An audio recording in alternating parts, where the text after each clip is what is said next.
The Arizona sun hit like a physical blow. Lieutenant Reese Callahan stepped off the transport vehicle into heat that shimmered across Fort Braxton like liquid glass. But we need to ensure the plan is solid. 110 degrees.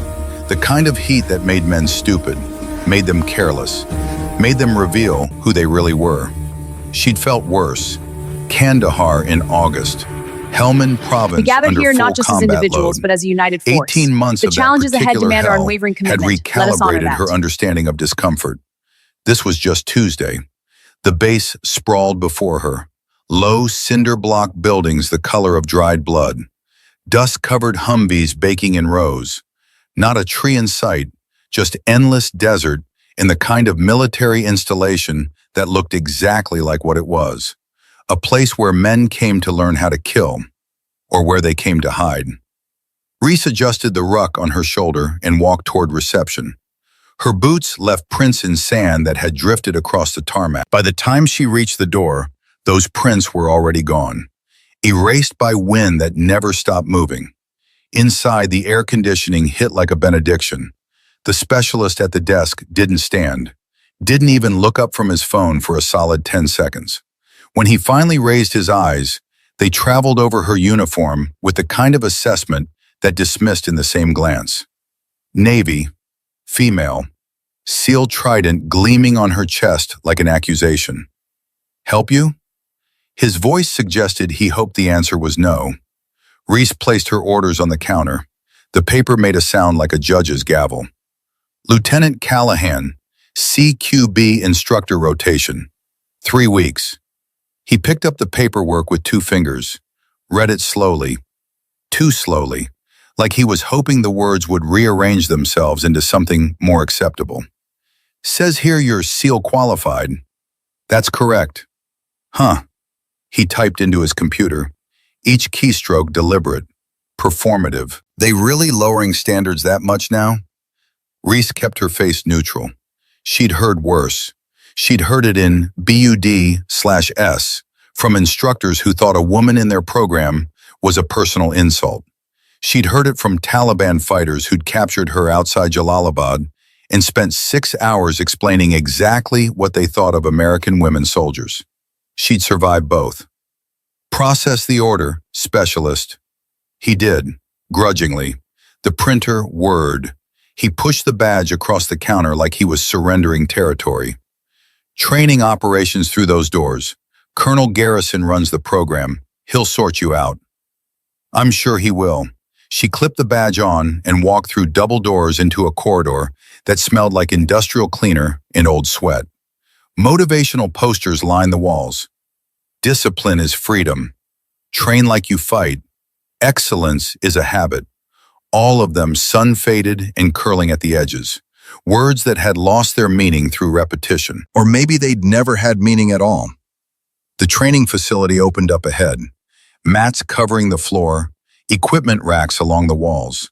A cluster of Rangers in PT gear running through drills that looked sharp from a distance, but sloppy up close. Footwork wrong, weight distribution off. The kind of mistakes that got you killed in close quarters. And at the center of it all, Colonel Everett Garrison, 62 years old, Delta Force, 3 Purple Hearts from Gulf War operations that were still partially classified. The kind of man who'd spent 40 years in rooms where decisions were made and bodies were counted. He spotted her immediately. His eyes were the color of winter steel, and they missed nothing. He dismissed the Rangers with a gesture and walked toward her. His gait favored his left leg slightly. Old injury. Shrapnel from Fallujah, probably. Or maybe Mosul.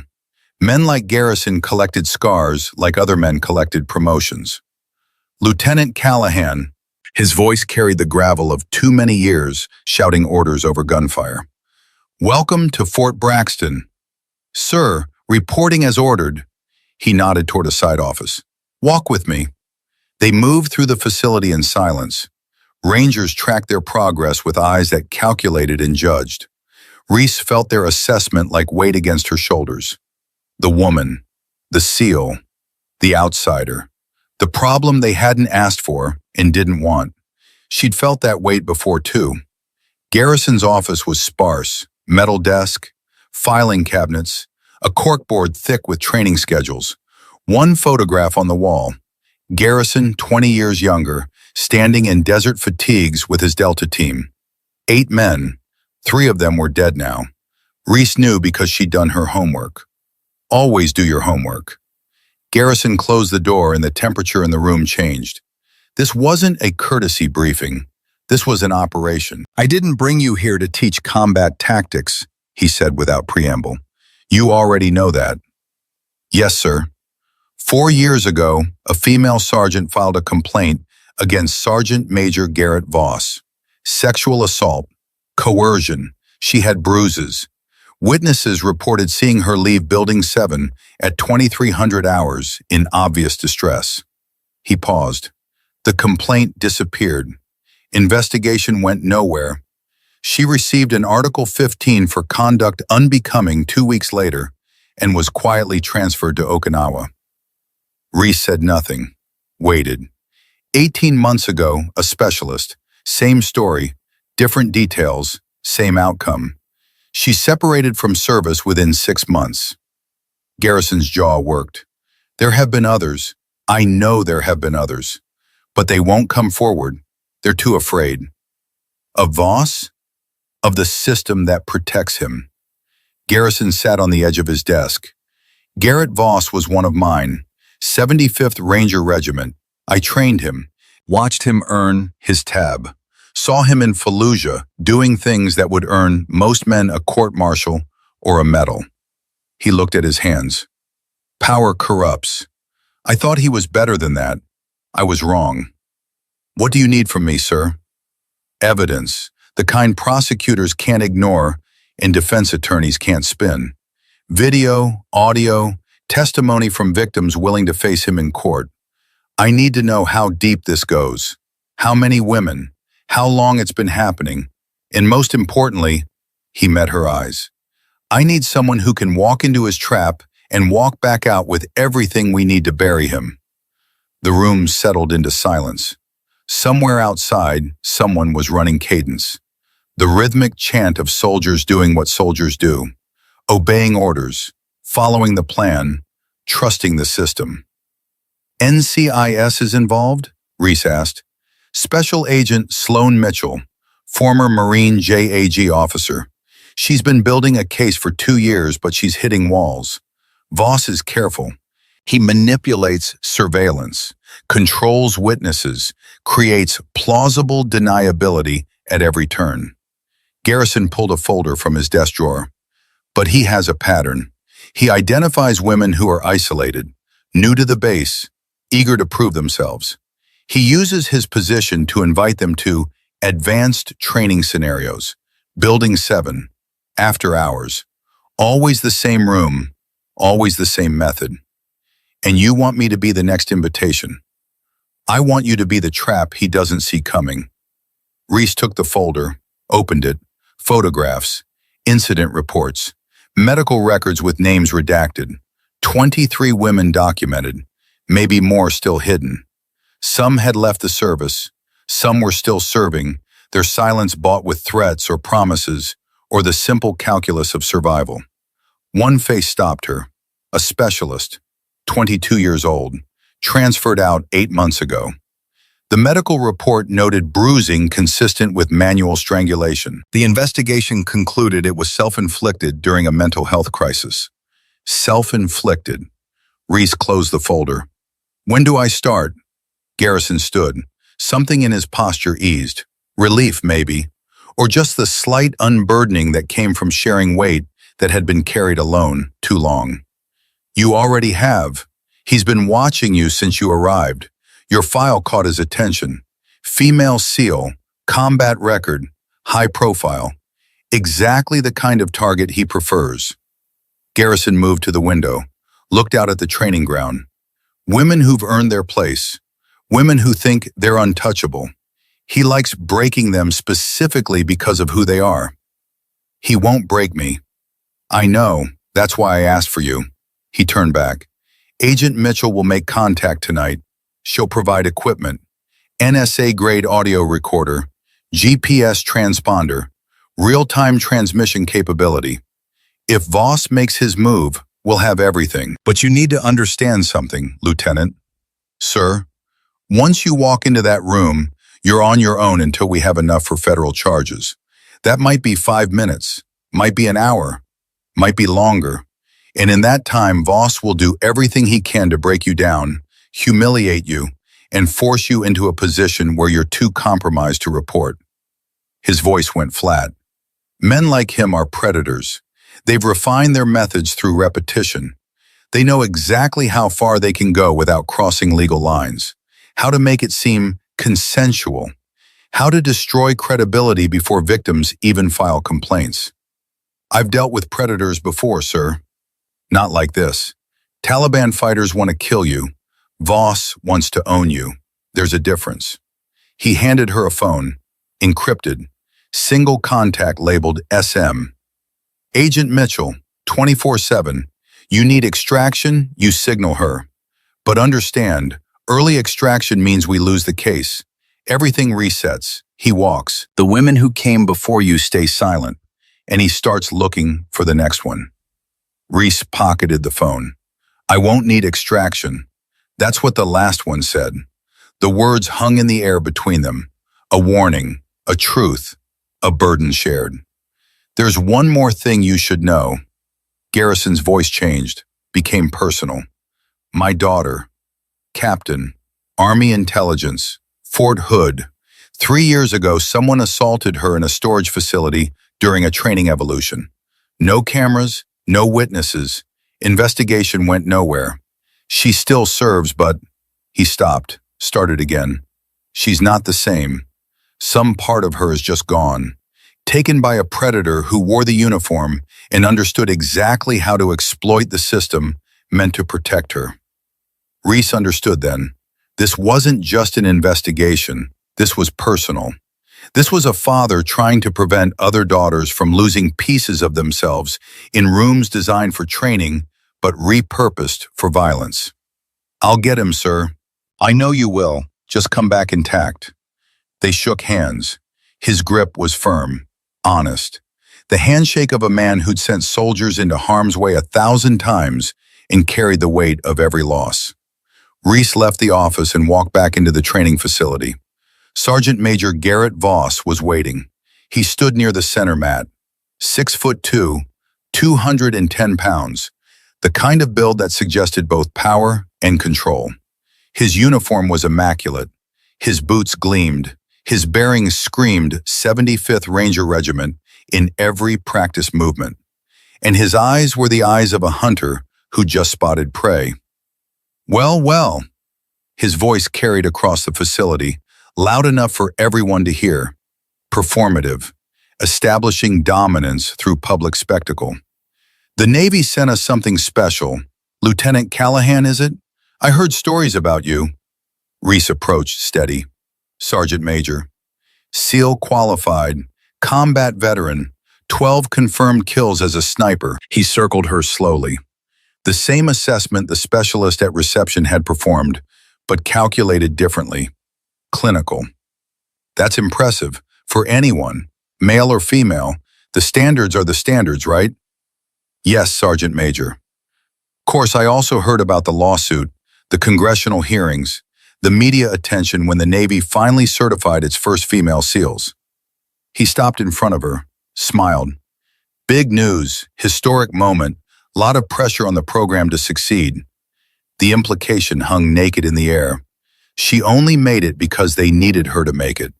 The diversity hire accusation, the oldest weapon in the arsenal. Around them, Rangers had stopped training, watching, waiting to see how this played out. Reese kept her voice level. The standards are the standards, Sergeant Major. I met them. Same as every man in my class. Sure. No disrespect intended. He gestured to the mat. This is a Ranger-heavy facility. We do things a little different here. Old school. Harder. More, he seemed to search for the word, traditional. But since you're here to teach us Navy methods, let's see them in action. Give us a demonstration. It wasn't a request. What would you like to see, Sergeant Major? Basic disarm technique. Show these rangers how SEALs handle close-quarters threats. He turned to the assembled soldiers. Bowman, front and center. Staff Sergeant Trent Bowman stepped forward. 32 years old, former linebacker at Alabama before he enlisted. 240 pounds of muscle wrapped in tactical fatigues. He cracked his knuckles with theatrical precision. Try not to hurt me too bad, ma'am. His voice dripped false humility. I bruise real easy. Laughter rippled through the facility, sharp, mocking. The kind of laughter that drew lines and dared you to cross them. Reese stepped onto the mat. Bowman squared up opposite her, 8 inches taller, 100 pounds heavier, confident in the same way men who'd never faced real consequences were always confident. Standard disarm drill, Voss announced. Frontal assault, knife retention scenario, ready positions. Bowman grabbed a rubber training knife from the rack, held it in a low grip. Wrong from the start. Thumb position compromised, wrist exposed, weight too far forward. Amateur mistakes dressed up in professional packaging. Ready? Voss asked. Reese settled her breathing. She'd done this drill 10,000 times, in BUD/S, in advanced training, in actual combat situations where the knife was real and the consequences permanent. Ready? Go! Bowman lunged, fast, faster than he probably moved during normal training, trying to prove something, trying to overwhelm her with speed and power. Reese sidestepped, not a big movement, just enough, redirected his momentum with her left hand, locked his wrist with her right, twisted, the knife clattered to the mat. Bowman stumbled forward, off balance, reaching for support that wasn't there. She released him without flourish, stepped back. Incorrect thumb position. You compromised your leverage before the engagement even began. Silence in the facility. The kind of silence that followed unexpected outcomes. Bowman straightened, his face flushed red from his collar to his hairline. Lucky shot. Run it again. This time he came harder, trying to muscle through technique with raw power. The eternal mistake of men who believed strength was the only advantage that mattered. Reese used his momentum against him, swept his lead leg, put him flat on his back in under 3 seconds.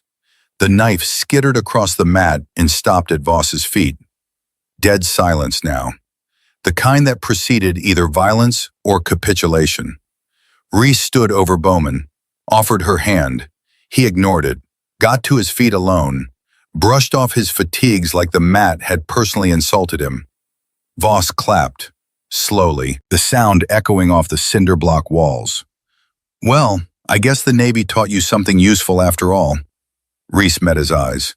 Same standards, same results, Sergeant Major. His smile thinned, became something else, something calculating. Right, let's move on, but first, he checked his watch theatrically. Let's see that legendary SEAL endurance, plank hold. Show these kids what right looks like. Reese dropped into position without hesitation. Forearms on the mat, body straight, core engaged. She'd held this position for 20 minutes straight during Hell Week, with an instructor standing on her back. Voss started a timer on his phone.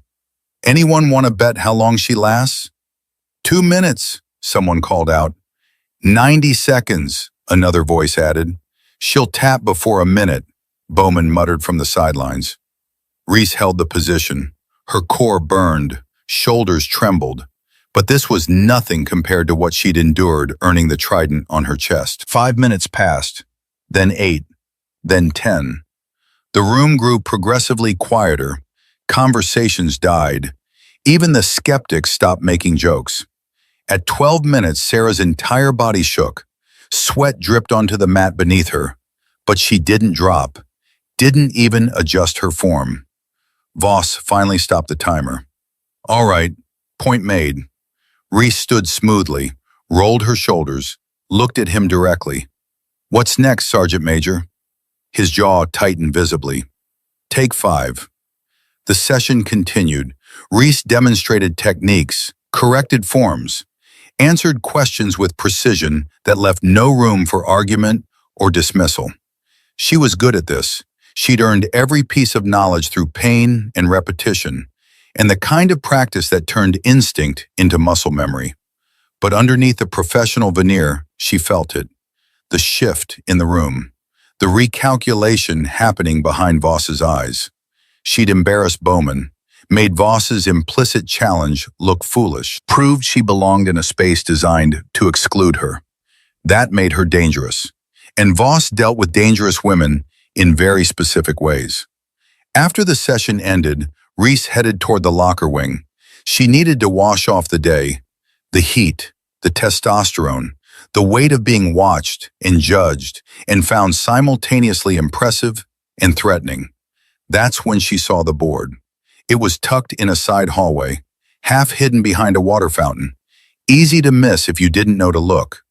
But Reese had spent 18 months in Afghanistan learning to spot things that didn't belong. Patterns that suggested danger. Anomalies that preceded ambushes. This was an anomaly. A corkboard covered in photographs. Some were harmless. Unit barbecues, obstacle courses, promotion ceremonies, the normal documentation of military life. But then there were the others. Photographs of women, junior enlisted mostly, taken from behind, from below, mid-stretch, mid-squat, angles that had nothing to do with training and everything to do with violation. Each marked up in black Sharpie with crude ratings, nicknames, comments that only worked if you stopped seeing these women as human beings and started seeing them as objects to be consumed. People walked past without stopping. A couple soldiers glanced at the board, smirked, kept moving. This wasn't a secret. This was institutional culture made visible. Reese pulled out her phone and photographed the entire board. Every picture, every caption, every face visible in the background. Documentation, evidence, the building blocks of a case that would eventually bury everyone involved. Looking for something? Reese turned. Corporal Bryn Ashford stood a few feet away. 31 years old, former Army intelligence, sharp features and an expression that suggested she'd learned to survive here by becoming part of the system, by not making waves, by accepting the unacceptable and calling it pragmatism. Just familiarizing myself with the facility, Reese said evenly. Bryn glanced at the board, then back at Reese. Something flickered in her eyes. Fear? Recognition? Hard to read.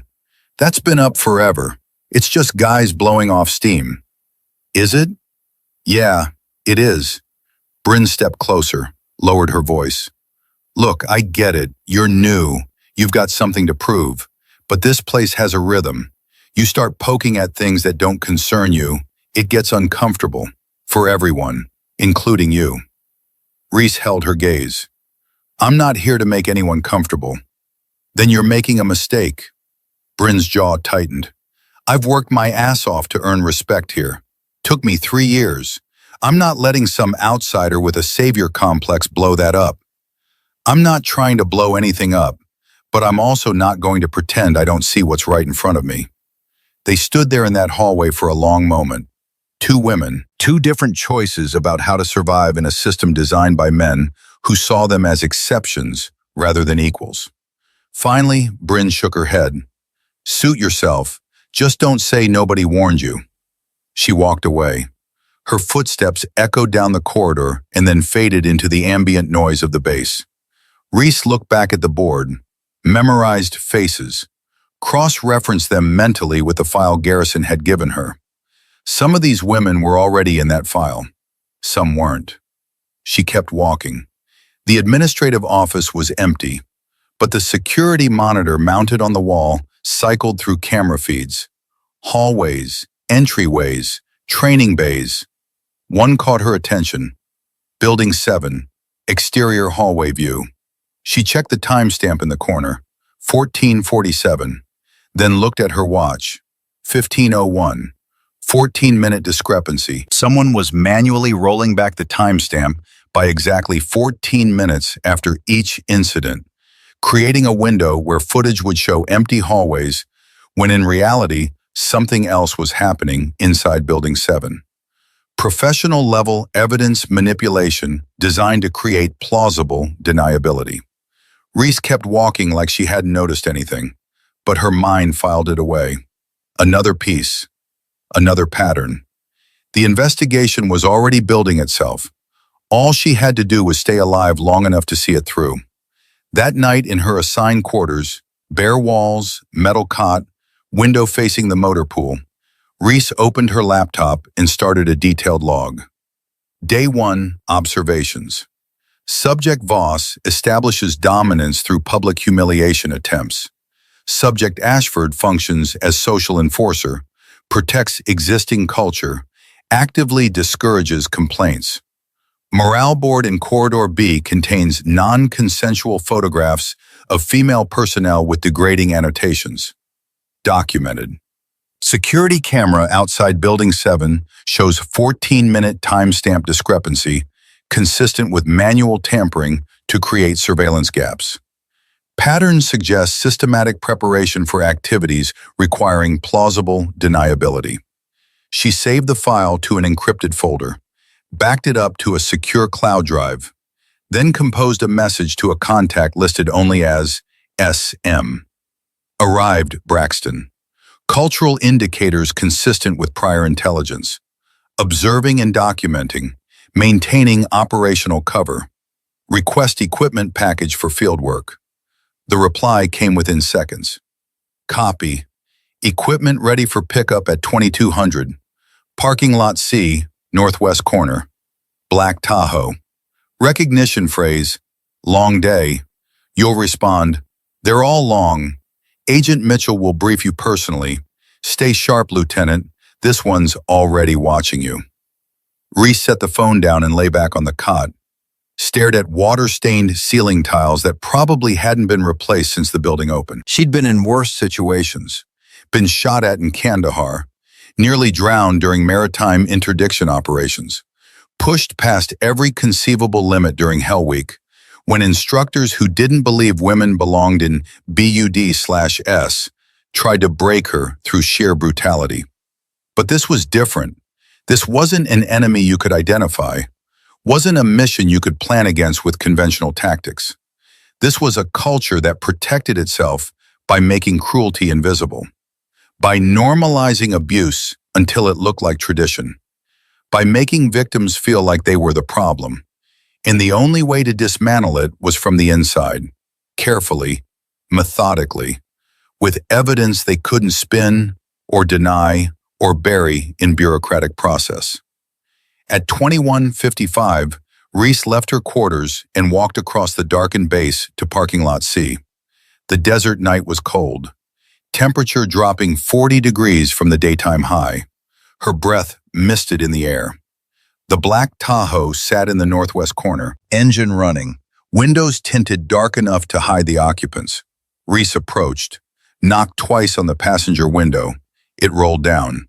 The woman inside was 42 years old with eyes that had seen too many cases go sideways. Special Agent Sloan Mitchell, former Marine JAG officer, NCIS investigator for 12 years. She specialized in cases that existed in the gray areas between military justice and federal law. Cases like this. Long day, Sloan said. They're all long. The door unlocked. Reese climbed in. The interior smelled like coffee and the kind of stale fast food that came from too many stakeouts in too many parking lots. Sloan handed her a small case. NSA-grade audio recorder, disguised as a dog tag. You'll wear it under your uniform shirt. Battery life, 12 hours. Range unlimited because it's not recording locally. It's transmitting in real time to our monitoring station. Reese examined the device carefully. It looked exactly like a standard military dog tag. Weight felt right. The touch sensor was perfectly integrated. No obvious tells that would give it away under casual inspection. How does it activate? Touch sensor here. Sloan pointed to a small depression near the top. 2 quick presses. It'll vibrate once to confirm activation. From that moment, everything within a 30-foot radius is being recorded and transmitted. We'll have audio real-time. We'll have GPS location, and we'll have a dedicated team ready to extract you on your signal. What's the signal? Say the phrase immediate evac required, and we'll be inside Building 7 in under 90 seconds. Sloane's expression was flat, professional, but underneath, Reese could see concern. But you need to understand what that means. Early extraction equals lost prosecution. Voss walks, everything resets, and he starts hunting again. I won't need early extraction. Everyone says that. Then they're in the room, and reality sets in. Sloane pulled out a tablet, showed Reese surveillance photographs of Building 7. This is where it happens. Converted training space, mat floor, minimal lighting. And here, she zoomed in on a corner. Camera coverage stops exactly here. 12-foot dead zone. That's where he operates. He's done this before. 23 times that we know of, based on our preliminary investigation. Probably more. He's refined his methods, knows exactly how to apply pressure without leaving marks, how to make victims doubt their own memory, how to create situations that look consensual on paper, but are coercion in practice. Sloane closed the tablet. Lieutenant, I've been doing this for 12 years. I've seen a lot of predators. Voss is different. He's smart, patient, and he genuinely believes he's teaching these women a lesson about knowing their place. Then it's time someone taught him a lesson about his. Sloane studied her for a long moment. Garrison said you were stubborn, said you had the kind of personality that couldn't be broken even when breaking would have been easier. He's not wrong. Good, because you're going to need that. She handed Reese the encrypted phone. This is your lifeline, 24/7. I'll be monitoring. The moment you activate that recorder, I'm listening. If things go wrong, if he crosses lines we didn't anticipate, you say the word and we come in loud. Reese pocketed the phone and the dog tag recorder. How long do you think before he makes his move? He's already making it. This afternoon's demonstration was him testing you, seeing how you respond to public challenges, whether you fight back or accept the pecking order. Sloane started the engine. My guess, he'll extend the invitation within 48 hours. Some version of advanced training, optional but strongly encouraged. Building 7, after hours. And when you walk into that room, everything changes. I'm ready. No one's ready for this. Sloane pulled out of the parking lot. But you're as prepared as you can be. Just remember, the goal isn't to survive. It's to make him confess. Everything. The other victims, the system he's built, the methods he's used. We need his words, his admissions, his pride talking him into federal charges. She dropped Reese back at her quarters and drove away into the desert night. Reese went inside, clipped the dog tag around her neck, felt its weight settle against her sternum. A small piece of technology that might save lives or end her career depending on how the next 48 hours played out. She didn't sleep well. Every time she started to drift, she saw faces from Garrison's file. 23 women documented, each one alone when it happened. Each one convinced no one would believe them. Each one carrying damage that would never fully heal. This ended now. The next morning started with another training session. Voss was there, watching, always watching. He assigned Reese to lead drills with junior personnel, mostly men, a handful of women who kept their eyes down and their responses minimal. During a water break, Reese noticed Specialist Holden Quinn near the equipment racks. 26 years old, communications tech. He held his phone at an odd angle, not texting, not checking messages, filming. Reese tracked his line of sight. Private Ivy Brennan, 22 years old, fresh out of AIT. She was bending down to adjust her bootlaces, and Quinn was recording it, zoom-focused, deliberate. Reese walked over casually. Need something, specialist? Quinn jumped, lowered the phone quickly. Nah, just checking the training schedule. Looked like you were recording. Just documentation, standard training footage. His eyes wouldn't meet hers. For what specifically? He shrugged. Records and stuff. You know how it is. Reese glanced at his screen before he could lock it. Caught a folder name. Archive. Restricted access. Do not share. Right, she said slowly. Standard documentation. Quinn pocketed the phone and walked away quickly, shoulders tense, guilty body language screaming what his words denied. Reese made a mental note and added it to the file building in her head. This wasn't just Voss, this was an operation. Multiple participants, established protocols, the kind of systematic abuse that required infrastructure. That afternoon, Voss summoned her to his office. The space was cramped, metal desk, dented filing cabinets, a corkboard thick with training schedules and administrative memos, photos on the wall, Voss with his Ranger Battalion, Voss receiving his tab, Voss in full combat gear somewhere in Iraq or Afghanistan, the visual mythology of a warrior made physical. Close the door, he said without looking up from paperwork. Reese did. Sit down.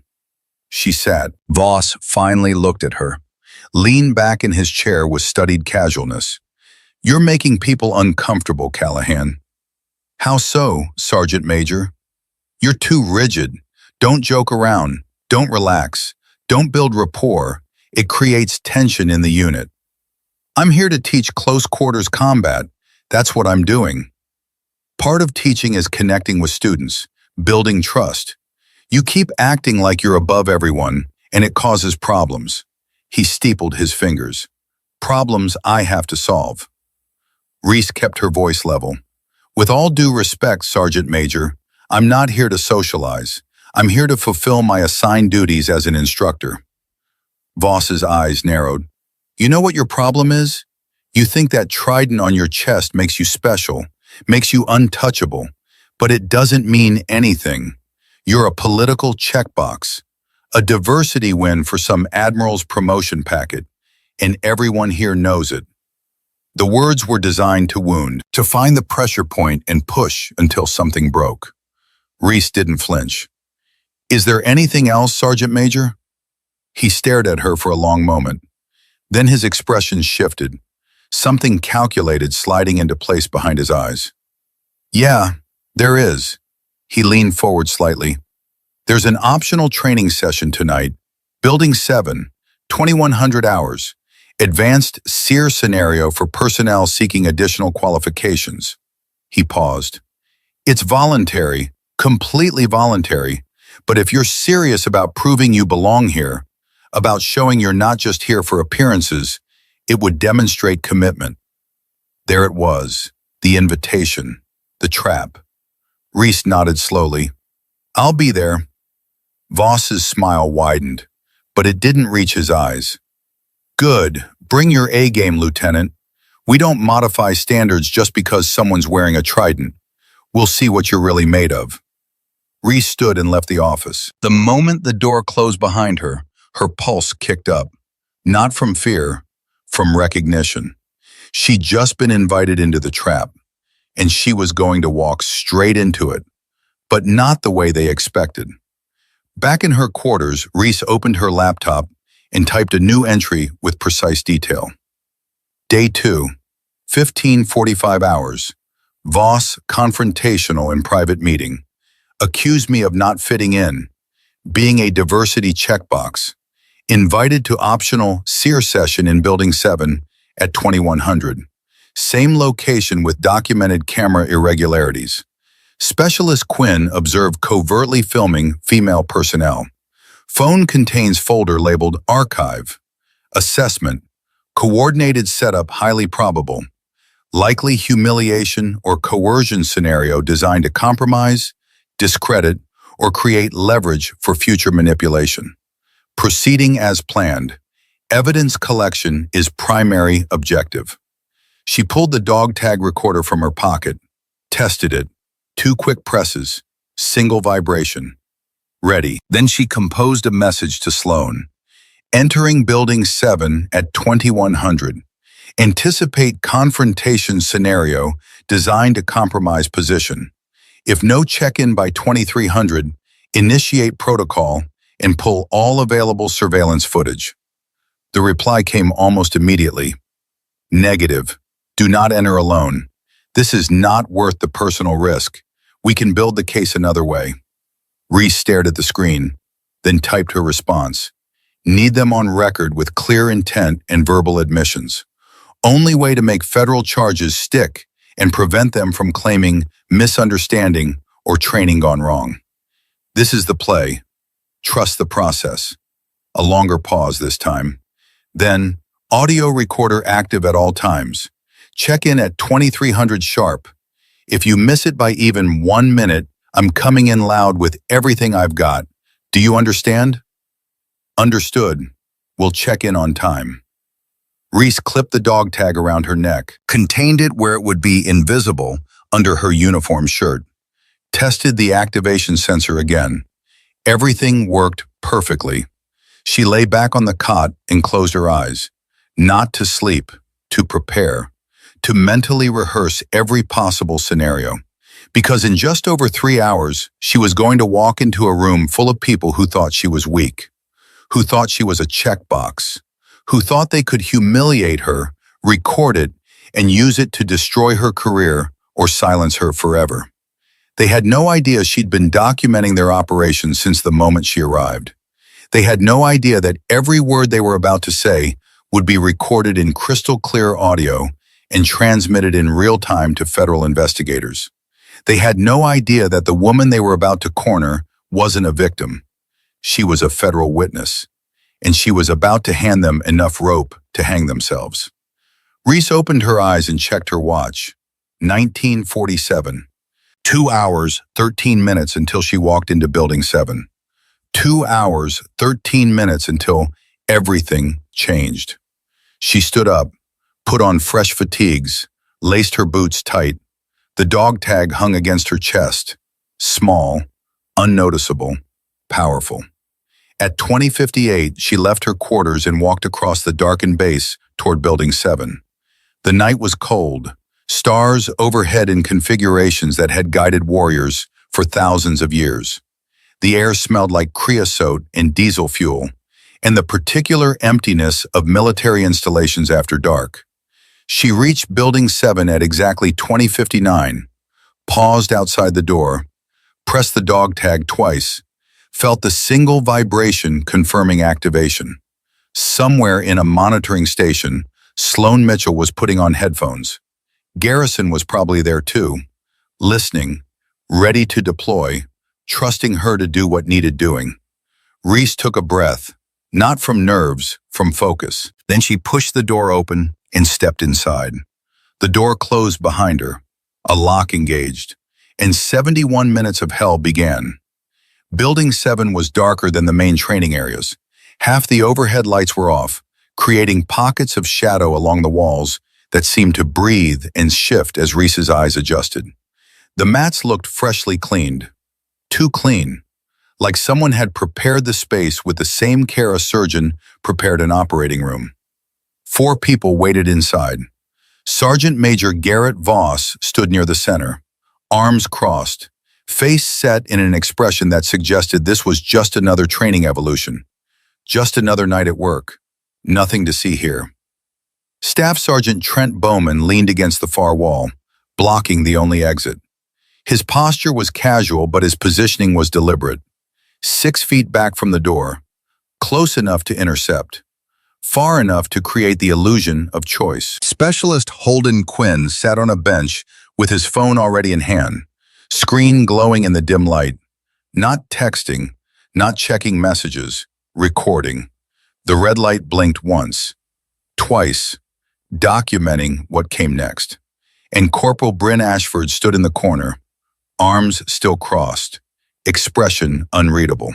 The woman who'd warned Reese not to make waves, who'd survived here by becoming part of the machinery, who knew exactly what was about to happen because she'd seen it 23 times before, maybe more. Reese stepped inside and heard the second sound, heavier, metallic, a lock engaging. Safety protocol, Bowman said from behind her. His voice carried false reasonableness. Can't have trainees wandering in during advanced scenarios. Liability issues. Reese turned slowly, mapping positions. Bowman at the door, 6 feet back. Quinn, 10 feet to her right, phone raised. Ashford, 12 feet to her left, still motionless. Voss directly ahead, 8 feet. Close enough to control the space. Far enough to maintain the pretense of professional distance. For now. What's the scenario, Sergeant Major? Reese kept her voice even. Neutral. Just another soldier asking about training parameters. Voss smiled. Stress test. We need to see how you handle high-pressure situations. Real combat isn't clean, Lieutenant. It's messy, confusing. Sometimes you don't know who's on your side until it's too late. Understood. What are the parameters? You'll know them when we start. He nodded toward Quinn. Recording for evaluation purposes. Standard procedure. Quinn held up his phone. Rolling. Good, Reese thought. They were documenting themselves, building the prosecution's case from the inside. But the dog tag against her chest was the real insurance. Real-time transmission to Sloan Mitchell. Every word, every sound, everything. Here's the thing, Callahan. Voss took a step forward. His boots made no sound on the mat. We've had a lot of so-called special operators come through here. Most of them talk a big game. But when things get real, when it's not a controlled environment with safety nets and lawyers and oversight committees watching, they fold. I don't fold, Sergeant Major. We'll see. Another step. Because this isn't about techniques or drills or checking boxes on some training manifest. This is about whether you can handle what actually happens in the field. The chaos, the uncertainty, the moments when protocol goes out the window and you're left with nothing but who you really are. Reese kept her hands loose at her sides, ready. I've been in the field, Sergeant Major. 2 combat tours, 47 missions. I know what chaos looks like. Bowman laughed from behind her, sharp, mocking. Bet you had a whole team babysitting you, though, making sure the diversity hire didn't get hurt, making sure the Navy's precious experiment didn't fail where everyone could see it. Reese didn't turn around, didn't give him the satisfaction of a reaction. I was a combat medic on half those missions, pulled 3 wounded operators out of a kill zone in Kandahar while taking fire from 2 positions. Want to see the commendation? Anyone can get a medal, Voss said. His voice dropped lower, more intimate, more dangerous. Doesn't mean you earned it. Doesn't mean it was given for the right reasons. Sometimes medals are just political currency, ways to justify decisions that should never have been made. Then test me properly, standard scenario, standard rules. Voss's smile widened. This is the test, Lieutenant, and the rules are simple. You do exactly what we tell you. You say exactly what we tell you to say. And if you cooperate, you walk out of here with your certification and we all move on. Simple. There it was, the setup starting to reveal itself, the trap opening its jaws. And if I don't cooperate? Then things get complicated. Voss glanced at Quinn. Make sure you're getting this. All of it. Quinn adjusted his angle. Got it, Sergeant Major. Ashford shifted her weight but said nothing. Her eyes met Reese's for a fraction of a second. Something flickered there. Guilt? Fear? Warning? Hard to read in the shadows. Voss took another step, now within arm's reach, close enough that Reese could smell his cologne. Something expensive. Something meant to project success in authority. Here's what's going to happen. His voice was almost gentle now, almost reasonable.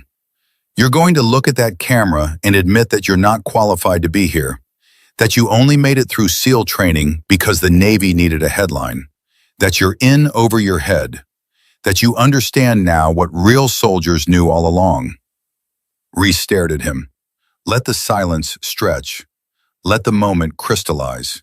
Then she said one word. No. Voss tilted his head slightly. No? No, Sergeant Major. See, that's the wrong answer. He moved faster than she expected. His hands shot out to grab her shoulder. Not violent yet, just controlling, establishing physical dominance. Reese sidestepped, clean, efficient. But Bowman was already moving from behind. His hand clamped around her other arm, thick fingers digging into muscle. "Whoa, whoa!" Bowman's voice carried mock concern.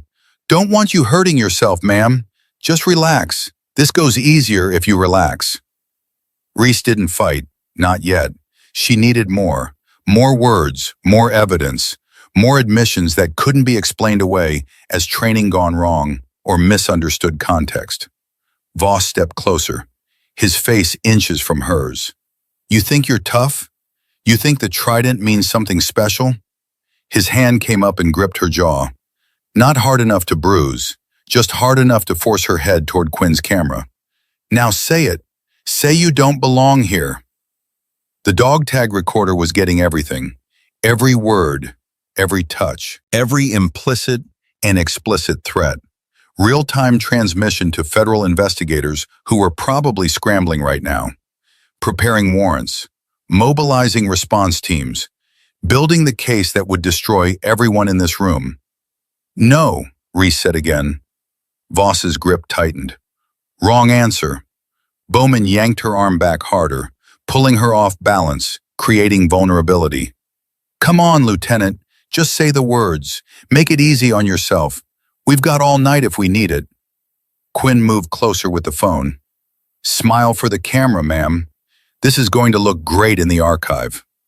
That word, archive. Reese filed it away even as her body calculated distances and angles, and the 17 different ways she could put all three men on the ground before they knew what happened. But that wasn't the mission. The mission was confession, admission, evidence so overwhelming that no defense attorney could spin it and no jury could ignore it. "What archive?" she asked, voice calm. "Curious, just asking questions." Quinn grinned. "The one where we keep all the special training footage, for quality control, making sure everyone understands the standards." He zoomed in on her face, making sure everyone knows their place. "How many videos are in this archive?" Voss's eyes narrowed. "Enough." "Enough for what?" "Enough that one more won't make a difference." His hand dropped from her jaw to her throat. Not choking, not yet, just resting there. A promise of what could come if she kept asking the wrong questions. There it was. Admission of a pattern. Multiple victims. Systematic behavior. The kind of statement that turned individual assault charges into conspiracy, into RICO predicates, into federal prison time measured in decades. Ashford finally spoke up. Her voice was tight, controlled. "Just do what they're asking, Callahan. It's easier if you don't fight it. Trust me." Reese looked at her. "How many women have you brought here, Corporal?" Ashford's expression flickered. "I don't know what you're talking about." "Yes, you do. How many?" "Shut up," Voss snapped. His hand moved from resting to gripping, fingers pressing into the sides of her throat. Not cutting off air. Not yet. But the threat was clear. "You don't get to ask questions. You answer them." Reese kept her voice steady, detached, clinical. "You're already on camera assaulting a commissioned officer, Sergeant Major. That's Article 91 at minimum. Could be Article 128, depending on how the JAG interprets your intent." Bowman laughed, nervous now. "Nah, this is just training. Things get physical in training. Everyone knows that, especially when the trainee isn't cooperating with the scenario. Especially when the camera timestamps are manipulated," Reese said calmly. "Like the hallway camera outside this building. 14-minute discrepancy. Someone's been manually adjusting it, creating gaps in surveillance coverage. Which means this isn't the first time you've used this room for something off the books." The room went silent. Voss's breathing became audible, measured, controlled. The breathing of a man realizing his empire was crumbling. Voss's grip loosened slightly. "What did you say?" "The hallway camera outside this building. I checked the maintenance logs. Camera calibration every Friday at 1800 hours. Same time every week. Same technician. And every single time there's a corresponding gap in the footage that matches up with videos in your archive. She paused. That's not coincidence. That's methodology. Quinn lowered his phone slightly. She's guessing. She doesn't know anything. I'm not guessing. I'm observing. Reese kept her eyes on Voss. There's a difference. She's fishing, Ashford said quickly, voice rising. She doesn't have proof. She's just trying to get in your head. Reese turned her head as much as Voss's grip allowed and looked directly at Ashford. You texted someone yesterday, told them not to make this complicated. Exact words were, this place has a rhythm, and you're disrupting it. That's not advice, Corporal. That's a warning. You've been recruiting for them, identifying targets, making women feel safe so they'd walk into this room voluntarily. Ashford's face went pale. I was trying to help you. By luring me into a room where they could coerce me on camera? How many others did you help that way? Shut her up, Bowman said. His voice was higher now, stressed. Seriously, Sergeant Major, shut her up right now. Voss's hand tightened on Reese's throat again. Not enough to cut off air, but enough to make breathing conscious, deliberate. You think you're smart? You think you figured something out? Reese didn't struggle. I think you've done this before, multiple times. And I think you're about to do it again, but this time you're making a mistake. Yeah? What's that? You're telling me exactly how your operation works. She glanced down at his hand on her throat, then back to his eyes. Every detail, every admission, every threat. Voss's eyes widened slightly, then he glanced down at her uniform, looking for a wire, a camera, something obvious. His hand moved from her throat, patting her down roughly, checking pockets, running along her belt line, looking for devices. But he didn't find the dog tag. It hung against her sternum under her uniform shirt, small enough to be invisible, standard enough to be overlooked. The perfect camouflage. His expression shifted to something colder. Doesn't matter what you think you know, who's going to believe you? 4 witnesses against 1. And we've got the video to prove you came in here looking for special treatment, looking for shortcuts, looking for validation you didn't earn. That's not what your video shows. It will be once we edit it. Quinn held up his phone. Amazing what you can do with timestamps and selective cuts. We can make this look however we want. Make it look like you initiated, like you wanted this, like you're just embarrassed now and trying to salvage your career with false accusations. Reese's mind raced. They were confessing methodology, strategy, intent, the kind of detailed admissions that transformed assault charges into conspiracy, into obstruction, into the kind of federal crimes that came with mandatory minimums and no possibility of plea bargains. How many women are in your archive? She asked again. Enough that one more won't make a difference, Voss said. The same words, but this time with more edge, more finality. We've been doing this 4 years. 27 women have come through this room. Some learned their lesson, some didn't. You're just number 28. There it was. Timeline, victim count, admission of sustained criminal enterprise. Everything prosecutors needed wrapped in Voss's own arrogant confession. Bowman shifted his grip on her arm. Come on, Garrett, let's just get this done. She's not going to cooperate. We've wasted enough time. She will. Voss leaned in closer. His breath was hot against her face. Because if she doesn't, we don't just ruin her career. We make sure every single person she ever serves with knows she couldn't hack it, that she quit, that she cried, that she begged. I don't beg, Sergeant Major. Everyone begs eventually. His free hand moved to his belt, pulled something out, a rubber mouthguard, the kind used for sparring, for protecting teeth during combat training. But the way he held it, the way Quinn angled the camera, the way Ashford looked away, this wasn't about safety equipment. Voss held it toward her face. Put this in your mouth. Now. Reese's stomach turned, but her mind stayed razor sharp. This was the line. The moment where coercion became something darker. Something that would play very differently in a courtroom when prosecutors showed the footage to a jury. No. Do it or we make this worse. Worse how, Sergeant Major? Voss's smile was ugly. You really want to find out? Bowman twisted her arm harder. Pain shot up to her shoulder. Just do it, Lieutenant.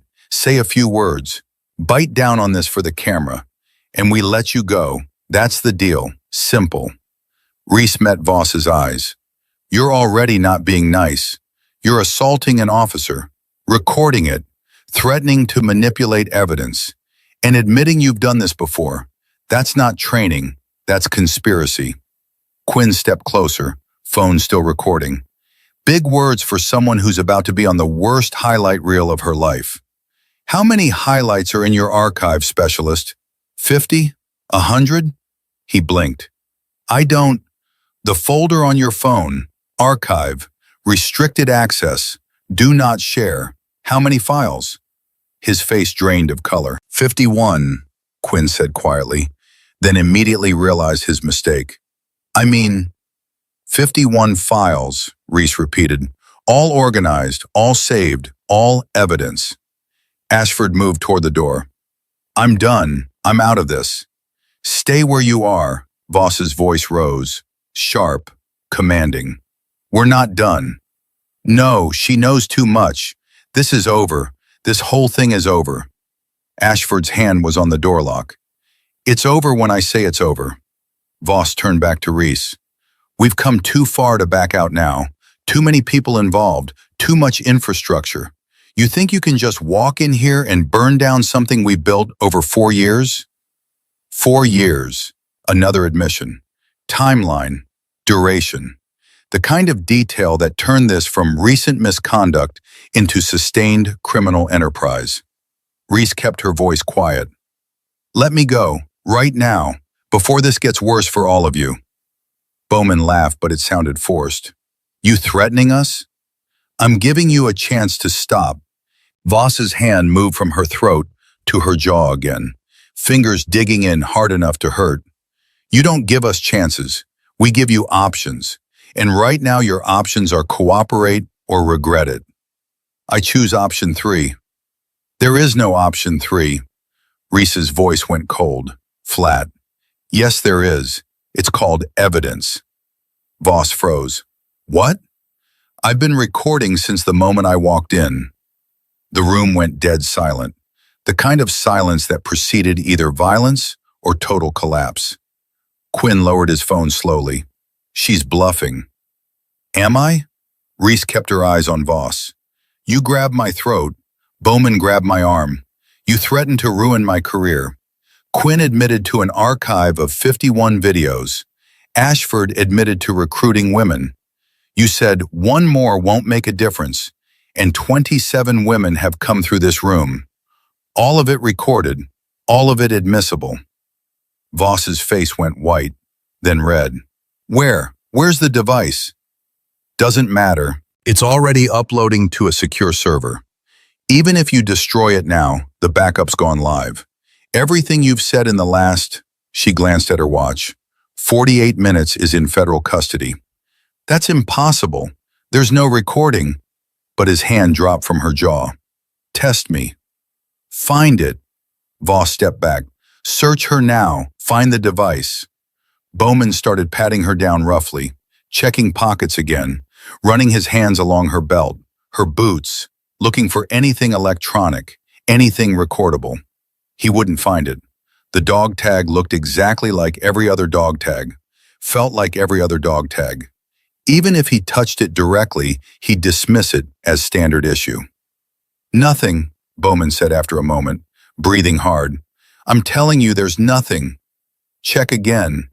I am checking. There's nothing here. Voss stepped back further. His face was a mask of confusion and rising panic. You walked in here alone. No backup. No devices. You're just trying to scare us. Reese smiled thinly. Then you've got nothing to worry about, Sergeant Major. So why do you look scared? His hand twitched toward her again, then stopped. Because he wasn't sure anymore. And uncertainty was leverage. Uncertainty was the crack in the foundation that brought down buildings. At that moment, Reese's earpiece crackled. Garrison's voice came through, urgent. "Lieutenant, that's an order. We have enough for conspiracy charges. Extract now." Reese's lips barely moved, subvocal. Only the microphone would catch it. "Negative, sir. They haven't specified methods. Haven't named the other victims. We need the full operation documented, or they'll claim this was an isolated incident." "Reese, trust me, sir. 5 more minutes." A long pause, then Garrison's voice, heavy with resignation. 5 minutes, not 1 second more. If he escalates beyond verbal, we're coming in whether you signal or not. Reese's hand trembled slightly, not from fear, from the weight of knowing she was gambling with her safety for evidence that might save dozens of future victims. Voss noticed the tremor, mistook it for weakness. "Finally breaking, aren't you?" "No, Sergeant Major." Reese's voice was steel. "Just calculating how many years you're about to serve." "Let me go," Reese said, calm, authoritative. "Unlock the door and we all walk away from this." "Or what?" "Or I file a formal complaint with NCIS, with audio evidence, with testimony, with your own words admitting to a pattern of abuse and evidence manipulation spanning 4 years and involving at least 27 victims based on your own statements in the last 52 minutes. Ashford moved to the door and started unlocking it. "I'm out. Do whatever you want. I'm not going to prison for this." "Bryn," Voss's voice was sharp, "don't you dare." "I'm not going to prison for your power trip." She yanked the door open. Cold air rushed in from outside. "You're on your own, Garrett." She disappeared into the darkness. Bowman released Reese's arm and stepped back. "This is insane. We're screwed. If she's recording, we're completely screwed." "Shut up." "No, you said this was safe. You said the cameras were handled. You said no one would believe them even if they reported." Bowman pointed at Reese. "If she's got audio, we're done. I'm done. I'm not going down for your operation." He followed Ashford out into the night. That left Reese, Voss, and Quinn. Voss stared at her, jaw working, hands clenching and unclenching. A man watching his empire crumble in real time. "You just destroyed your career." "No, Sergeant Major, I documented yours." Quinn set his phone down on the bench. His hands were shaking. I was just doing what I was told. I didn't know it was illegal. I thought it was sanctioned. I thought." "You filmed it. You kept the archive. You're complicit." Reese's voice was matter-of-fact. "Every video, every victim, every moment you knew it was wrong and did it anyway. I'll delete everything right now. All of it. Every file. Every backup. I'll wipe it clean." Reese shook her head. "Too late. Federal investigators are already pulling cloud backups. Your phone is evidence now. Everything on it." "I don't believe you." But Voss's voice cracked. "Am I?" Reese walked toward the door, slowly. Neither man moved to stop her. "Here's what happens next. I walk out of here. I check in with my contact at NCIS. And then you get a choice. You cooperate fully, hand over every device, every file, every name, or you go down fighting and take maximum charges." Voss's hands clenched into fists. "I'll bury you. You have no idea who you're dealing with. I have connections. I have friends in—" "You have nothing." Reese reached the doorway and paused. "Because I came prepared. You didn't. And the difference between us is simple. I fight for something bigger than myself. You fight to protect your own ego." She stepped into the hallway. Behind her, she heard Quinn say quietly, "We're done, man. We're completely done." Voss didn't answer. Reese walked back toward her quarters. Her heart was pounding now that the immediate threat had passed. Adrenaline flooding her system, hands trembling slightly. The physiological aftermath of 56 minutes under controlled stress. She pulled out the encrypted phone and sent a message to Sloan. Exiting Building 7. Full audio recorded. Multiple admissions of pattern behavior involving 27 confirmed victims. Evidence manipulation. Conspiracy. Need immediate extraction and evidence preservation. The reply came instantly. On my way. Stay in your quarters. Lock the door. Do not engage further. Outstanding work, Lieutenant. You just handed us the biggest case this base has seen in 20 years. Reese locked herself in her room and sat on the cot. The dog tag still hung around her neck. Still transmitting. Still documenting. She pressed it twice to deactivate. Single vibration. Recording stopped. She'd walked into the trap, but she'd turned it inside out. And now the real investigation could begin. 20 minutes later, headlights swept across her window. Multiple vehicles, moving fast.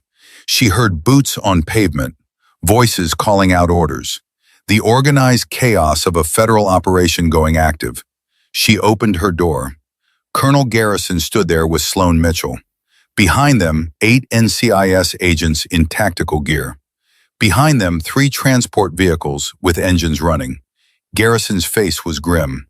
They're still in Building 7? Voss and Quinn, Ashford and Bowman ran. We've got them.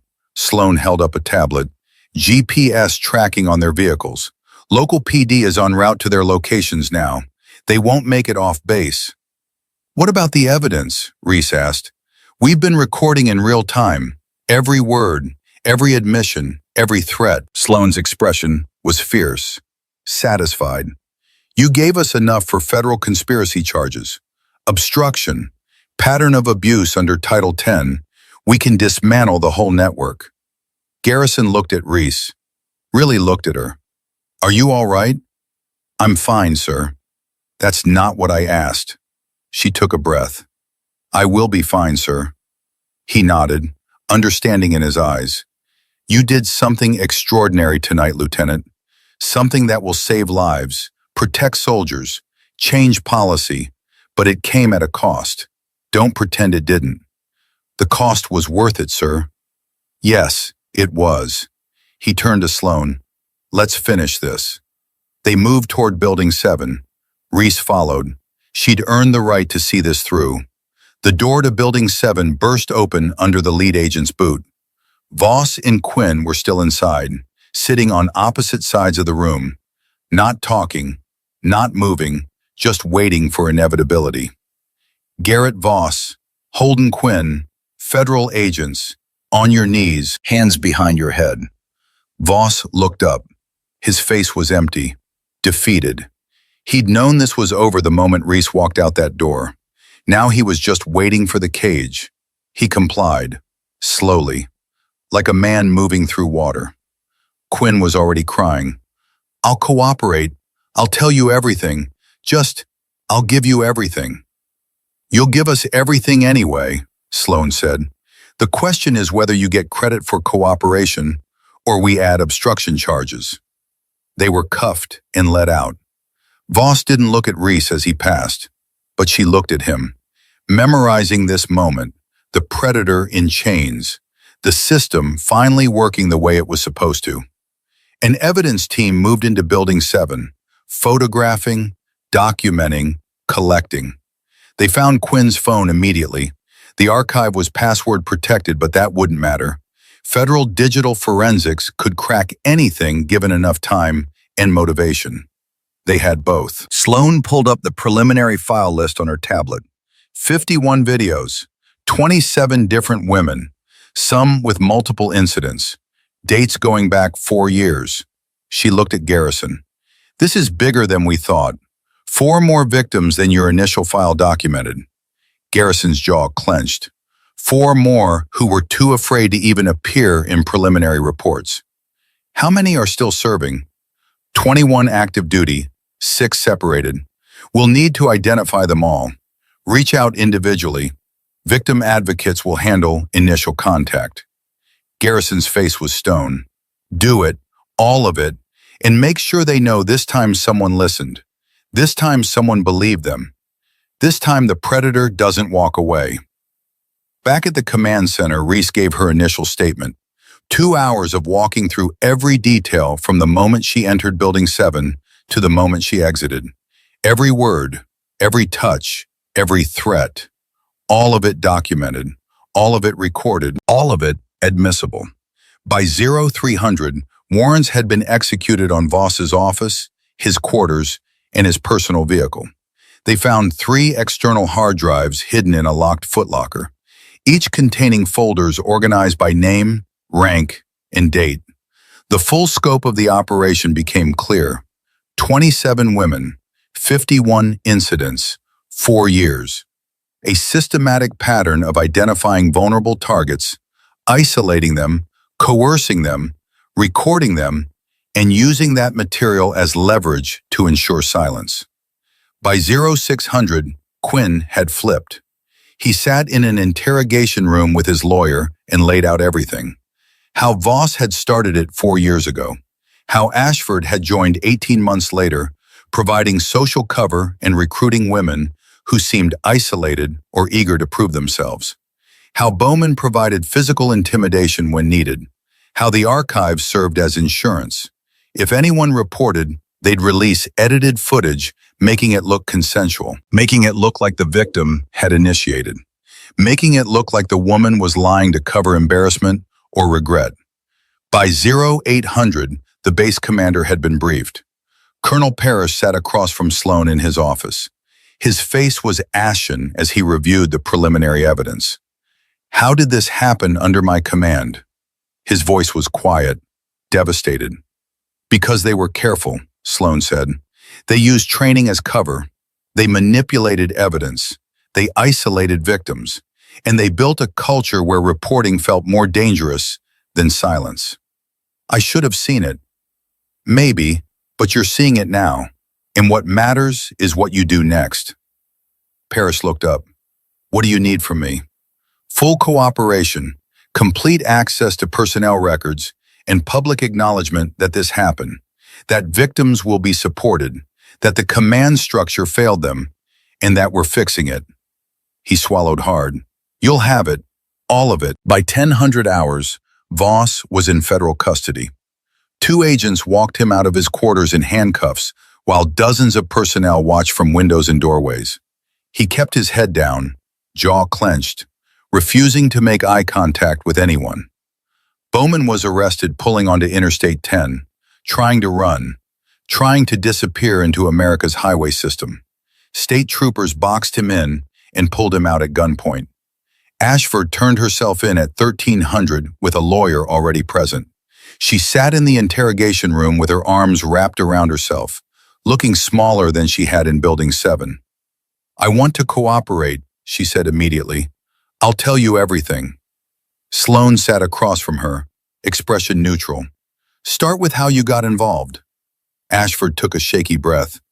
Voss approached me 2 years ago, said he needed someone who could connect with younger female personnel, make them feel comfortable.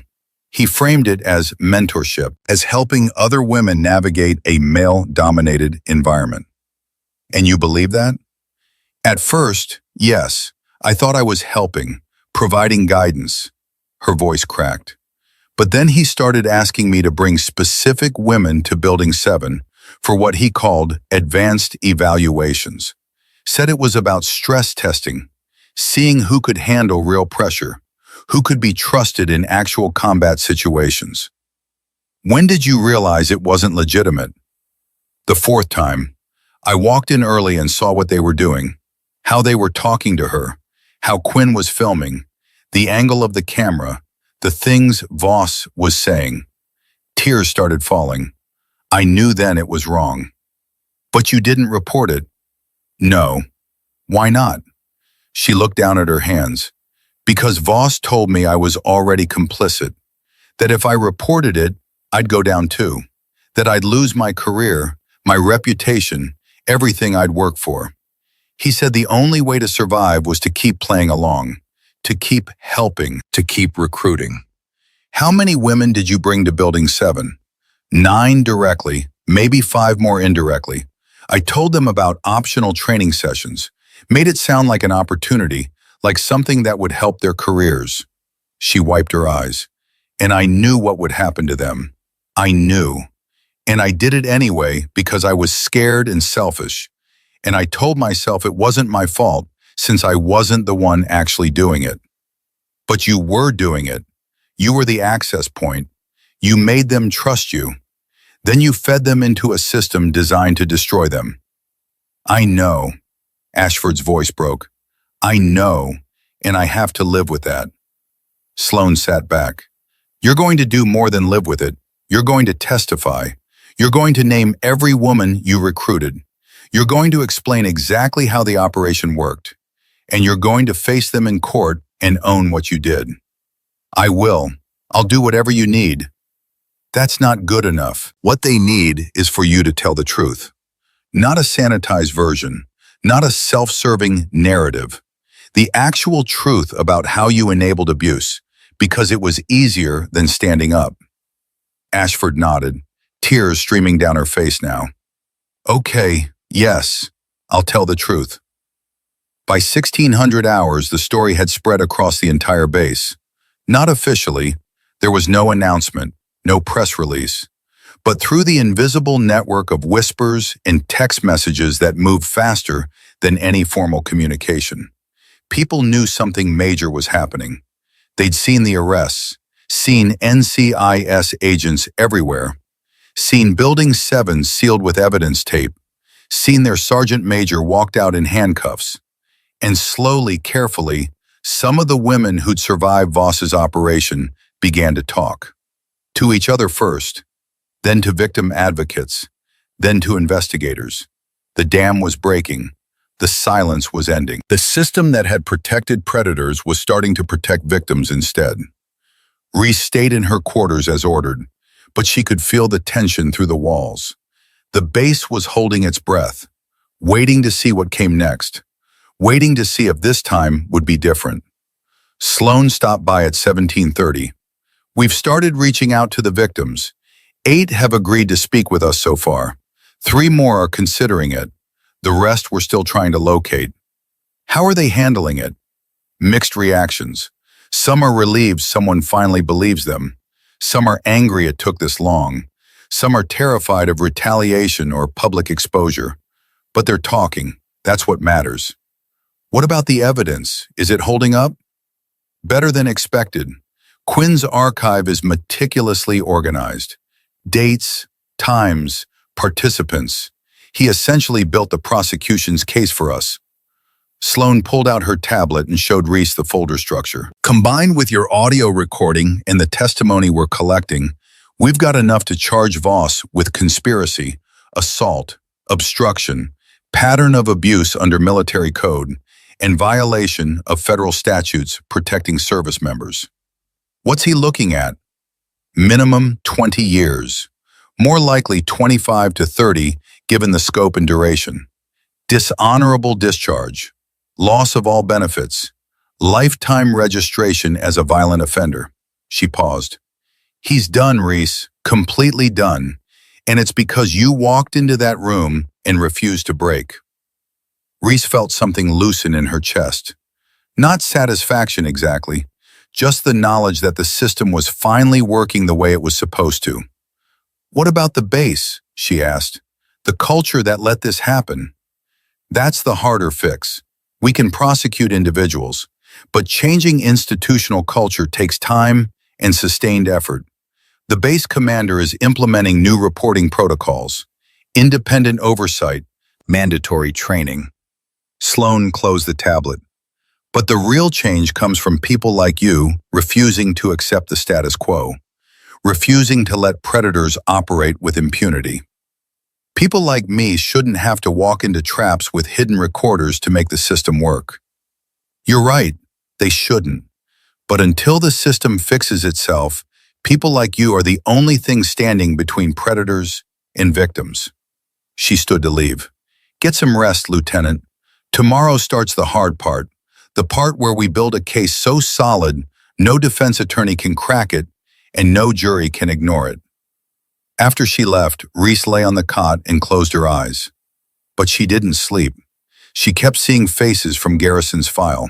27 women, each one alone when it happened, each one convinced no one would believe them, each one carrying damage that would never fully heal. But now they knew.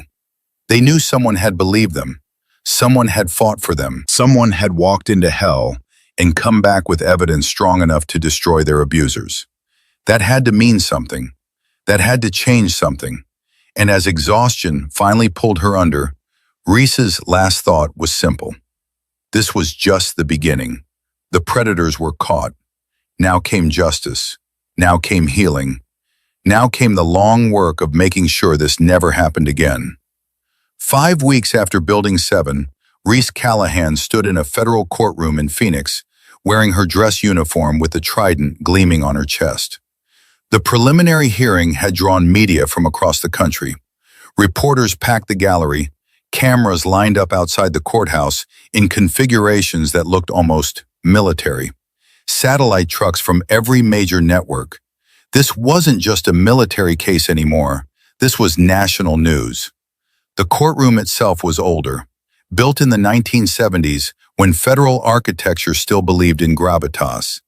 High ceilings, dark wood paneling, the seal of the United States mounted behind the judge's bench, like a promise that justice still meant something. Sergeant Major Garrett Voss sat at the defense table in civilian clothes. Gray suit, white shirt, blue tie. The uniform of a man trying to look respectable, trying to reclaim authority through clothing since he'd lost it through action. His lawyer whispered urgently in his ear, a public defender who looked exhausted before the hearing even started. The prosecutor was Captain Janet Reeves, 48 years old, Army JAG, 22 years of putting bad soldiers in prison. She had the kind of sharp eyes that missed nothing, and the kind of reputation that made defense attorneys request continuances just to delay facing her. She stood and addressed the judge. Your Honor, the government is prepared to present evidence of a sustained conspiracy to assault, coerce, and intimidate female service members over a period of 4 years.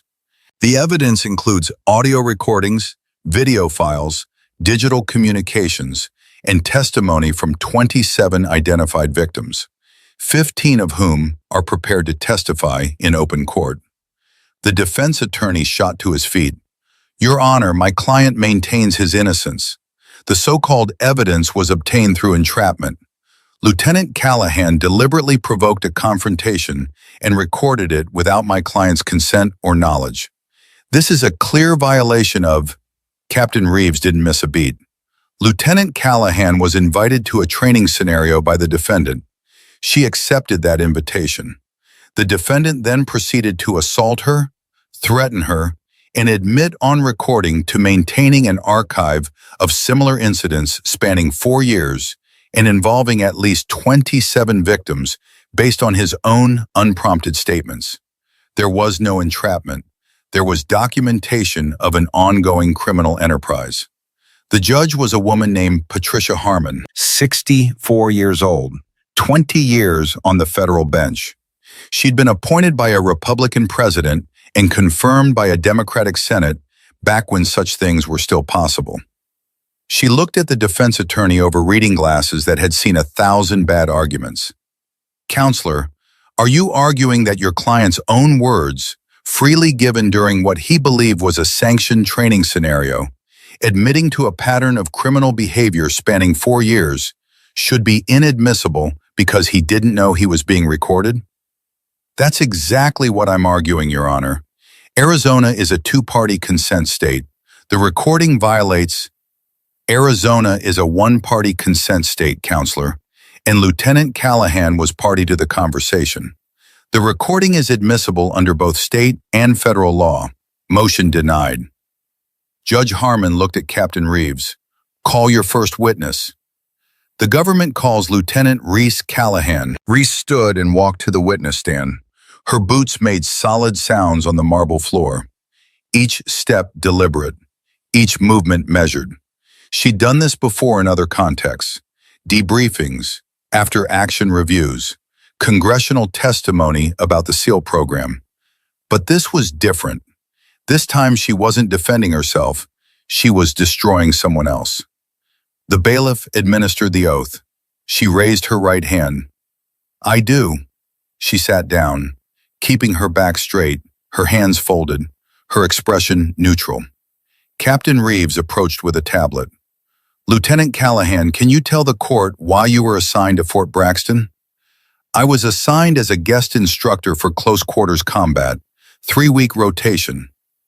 And during that assignment, did you observe anything unusual? Yes, ma'am. Reese kept her answers precise, clinical. Within the first day, I noticed several irregularities. A morale board in Corridor B displaying non-consensual photographs of female personnel with degrading captions. A security camera outside Building 7 with a 14-minute timestamp discrepancy. Specialist Holden Quinn filming female personnel without their knowledge. And a hostile reception from Sergeant Major Voss that suggested my presence was unwelcome. Did you report these observations? I documented them and reported them to my NCIS contact, Special Agent Sloan Mitchell. We agreed I should continue observing and gathering evidence before taking formal action. Why not report immediately? Because individual observations could be dismissed as misunderstandings or coincidences. I needed to establish a pattern. I needed evidence that would withstand legal scrutiny and couldn't be explained away as training gone wrong or cultural differences. Captain Reeves pulled up a document on her tablet. On your second day at Fort Braxton, did Sergeant Major Voss invite you to a training session? Yes, ma'am. He called it an optional advanced SEER scenario. Building 7, 2100 hours. Did you attend? I did. Why, if you suspected it might be a setup? Reese met the prosecutor's eyes. Because I needed them on record. I needed clear evidence of intent, methodology, and conspiracy. Suspicions don't hold up in court, ma'am. Recorded confessions do. Captain Reeves played the audio file. The courtroom went silent as Voss's voice filled the space. Clear, unmistakable, damning. You do exactly what we tell you. You say exactly what we tell you to say. And if you cooperate, you walk out of here with your certification and we all move on. Then Reese's voice, steady and calm. And if I don't cooperate? Then things get complicated. The audio continued. 71 minutes compressed into the most damaging 18. Voss's admission about the archive. Quinn confirming the 51 videos. Ashford's attempted warnings. Bowman's physical intimidation. And finally, the words that would define the entire case. We've been doing this 4 years. 27 women have come through this room. Some learned their lesson. Some didn't. You're just number 28. When the recording ended, several people in the gallery were crying. One reporter had her hand over her mouth. The judge's expression had gone from neutral to something colder, harder. Captain Reeves turned back to Reese. What happened after you left Building 7? I returned to my quarters and contacted Agent Mitchell. NCIS executed warrants within hours. They seized digital devices, interviewed witnesses, and arrested the 4 primary conspirators by 0800 the following morning. And the archive Sergeant Major Voss mentioned, was it real? Yes, ma'am. 51 videos, 27 victims, multiple incidents for some victims, all documented and organized by name, rank, and date, all stored on devices seized during the warrant execution. The defense attorney stood. Objection. The witness is characterizing the individuals in those videos as victims without establishing. Overruled. Judge Harmon's voice was cold. The court has reviewed the videos in camera. The characterization is appropriate. Sit down, counselor. He sat. Captain Reeves continued. Lieutenant Callahan, you're a Navy SEAL. You've completed some of the most demanding training in the military. You've survived combat situations that would break most people. Why didn't you simply fight back when Sergeant Major Voss assaulted you? Because fighting back wouldn't have stopped the system, ma'am. It would have stopped one incident. I needed to expose the entire operation. That required documentation, not confrontation. Even though you were in danger, I assessed the risk and determined that gathering evidence was worth it. These men were predators, but they were also cowards. They wanted compliance, not combat. As long as I didn't give them what they wanted, I controlled the situation. And if you'd been wrong, if they'd escalated beyond what you could control, Reese's voice didn't waver. Then I would have defended myself, and we'd have less evidence. But I knew Agent Mitchell was monitoring. I knew Colonel Garrison had a response team staged. I knew backup was minutes away. The risk was calculated, ma'am, not reckless. Captain Reeves nodded and turned to the judge. No further questions, Your Honor. The defense attorney approached for cross-examination. He was younger than Reese expected, probably early 30s. Fresh from law school with the kind of confidence that came from never having lost badly enough to learn humility. Lieutenant Callahan, you testified that you suspected a setup from the beginning, correct? Correct. So you deliberately walked into what you believe was a dangerous situation. I walked into a situation I believed I could control while gathering evidence of criminal activity, yes. That's rather arrogant, don't you think? Assuming you could control 4 people in an isolated room? I didn't assume, counselor. I planned. There's a difference. But you admit you provoked my client by refusing to cooperate with his training instructions. Reese kept her voice level. I refused to be coerced on camera. That's not provocation. That's self-defense. My client was conducting a stress test, a legitimate training scenario designed to evaluate your ability to handle. Your client was continuing a 4-year pattern of sexual harassment and assault disguised as training. The audio recording makes that abundantly clear. The attorney's face reddened. You can't possibly know his intent. He stated his intent on the recording multiple times. He threatened me. He admitted to prior incidents involving 27 women over 4 years. He confirmed the existence of an archive containing 51 videos. Those aren't training protocols, counselor. Those are crimes. But you went in there knowing what you'd find. You wanted this confrontation. I went in there hoping to document criminal behavior so other women wouldn't have to endure what the previous 27 victims endured. If that makes me confrontational, I'll accept that characterization. The attorney tried a different angle. Isn't it true that you have a history of conflict with male personnel? Captain Reeves shot to her feet. Objection. Relevance. I'm establishing a pattern of behavior that suggests the witness may have misinterpreted. Overruled temporarily, Judge Harmon said. But tread carefully, counselor. Get to your point quickly. The attorney turned back to Reese. During your SEAL training, weren't you involved in multiple incidents with instructors? I was subjected to the same training as every other SEAL candidate. Some instructors didn't believe women should be there. I proved them wrong by meeting every standard. But you filed complaints. I filed one complaint when an instructor told me I should quit because women don't belong in combat. That complaint was upheld because it violated Navy policy regarding gender discrimination. So you have a history of using official channels to punish men who challenge you? Reese's voice went cold. I have a history of holding people accountable when they violate regulations. That's not punishment, counselor. That's integrity. The attorney realized he was losing ground. No further questions. Captain Reeves stood for redirect. Lieutenant Callahan, the defense characterized your actions as confrontational. Do you believe confrontation is necessary to address sexual harassment in the military? I believe documentation is necessary. Confrontation is often unavoidable because abusers rarely stop when asked nicely. But the goal isn't confrontation, ma'am. It's accountability. And in your opinion, did the system at Fort Braxton fail these 27 women? Absolutely. The system failed them the first time someone reported and nothing happened. It failed them every time a superior saw warning signs and looked away. It failed them when the culture normalized abuse and punished victims for speaking up. Reese paused. My actions didn't create the confrontation. I just made sure it was documented. Captain Reeves sat down. No further questions, Your Honor.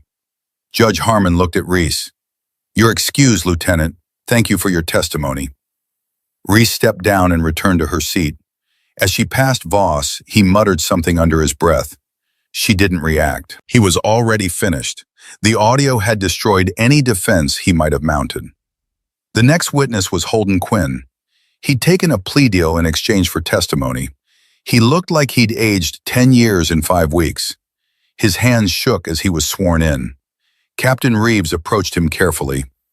Specialist Quinn, can you tell the court about the archive you maintained? Quinn's voice was barely audible.